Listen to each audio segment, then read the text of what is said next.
కేసీఆర్ పై నోరు పారేసుకుంటే ఊరుకునేది లేదని బీఆర్ఎస్ ఎమ్మెల్యేలు వివేకానంద, కల్వకుంట్ల సంజయ్ హెచ్చరించారు. తెలంగాణ సమాజం బాధపడేలా బండి సంజయ్ చేసిన వ్యాఖ్యలను తీవ్రంగా ఖండిస్తున్నామన్నారు. బండి సంజయ్ మానసిక పరిస్థితిపై అనేక అనుమానాలు వస్తున్నాయన్నారు. కేంద్ర మంత్రిగా తెలంగాణకు ఒక్క ప్రాజెక్టు కూడా తెలియని బండి సంజయ్ చిల్లర మాటలు, చిల్లర రాజకీయాలు మానుకోవాలని బీఆర్ఎస్ ఎమ్మెల్యేలు సూచించారు.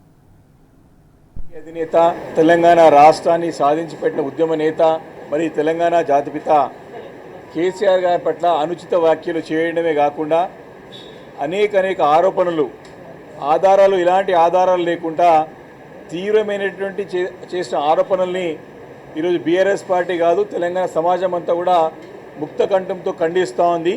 వారు ఒక బాధ్యత గల పదవిలో ఉన్నటువంటి బండి సంజయ్ గారు వారు ప్రమాణ స్వీకారం చేసేటప్పుడు మరి రాగద్వేషాలకు అతీతంగా పనిచేస్తామని చెప్పి ప్రమాణం చేస్తారు. కానీ వీరు వారి మనసులో అనేక రకమైన ద్వేషాలు, ఈర్ష్య, ద్వేషంతో మాట్లాడుతూ మరి కేసీఆర్ గారి పట్ల చేసిన వ్యాఖ్యలు తెలంగాణ సమాజం అంతా కూడా మరి బాధపడే విధంగా మాట్లాడిన మాటలు చాలా తీవ్ర అభ్యంతరకరంగా ఉన్నటువంటి మాటల్ని మనం నిన్న చూసాం. బండి సంజయ్ గారు ఇప్పుడు కాదు, మొదటి నుండి కూడా కాంట్రవర్షియల్ స్టేట్మెంట్ చేసి ఎప్పుడైనా సరే రాజకీయాల్ని తన వైపు తిప్పుకోవడానికి ప్రయత్నం చేస్తూనే ఉన్నారు. మొదటి నుంచి కూడా చాలా రోజుల నుంచి కూడా ఉత్కంఠభరితంగా సాగుతూ ఉంది వాళ్ళ పార్టీలో, విత్ ఇన్ ది పార్టీయే. చాలా రోజుల నుంచి కూడా బీజేపీ అధ్యక్ష పదవిని అట్లా పెండింగ్లో పెట్టినారు సంవత్సరం కాలం నుండి కూడా.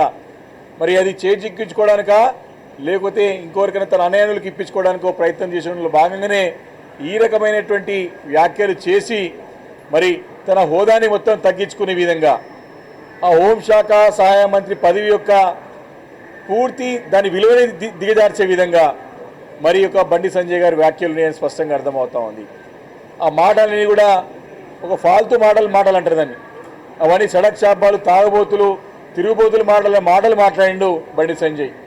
ఒక కేంద్ర మంత్రి బాధాకరంగా నిన్న చేసిన వ్యాఖ్యలు జుగుప్సాకరంగా, బాధ్యత రహితంగా, రాష్ట్రానికి సిగ్గుచేటే కాకుండా దేశానికి కూడా సిగ్గుచేటు. బాధాకరం ఏంటంటే మా కరీంనగర్ ఒకప్పుడు మా కరీంనగర్ నుంచే స్టేట్ ప్రెసిడెంట్ అని చెప్పి అనుకున్నాం. కానీ ఇవాళ కరీంనగర్ ప్రజలు కూడా సిగ్గుపడే విధంగా దయచేసి బండి సంజయ్ గారు మిమ్మల్ని నేను రిక్వెస్ట్ చేస్తూ ఉన్నాను. ఒక తరం పిల్లలు మీ భాష వల్ల, మీ ప్రవర్తన వల్ల ఒక తరం పిల్లలు చెడిపోతూ ఉన్నారు. మీకు కూడా తెలుసు ఎలా చెడిపోతున్నారో పిల్లలు అని చెప్పేసి. మీ మీద నమ్మకం పెట్టుకొని కరీంనగర్ ప్రజలు మిమ్మల్ని 2 సార్లు పార్లమెంట్కి పంపించి ఈసారి మీరు కేంద్ర మంత్రి అయిన తర్వాత కూడా ఇప్పటి వరకు కరీంనగర్ అభివృద్ధి గురించి కానీ, తెలంగాణ అభివృద్ధి గురించి కానీ, మా విద్యార్థులకు ఉద్యోగాల గురించి కానీ, ఇక్కడికి రావాల్సిన ఫండ్స్ గురించి కానీ ఇప్పటి వరకు ఏ రోజు మీ నోట్లో నుంచి వినలేదు. దయచేసి మిమ్మల్ని రిక్వెస్ట్ చేస్తూ ఉన్నాను.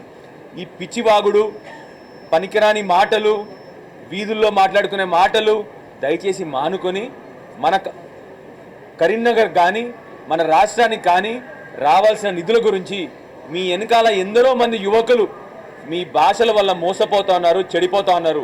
వాళ్లకు ఉద్యోగాలు వచ్చే విధంగా అవి మాట్లాడండి.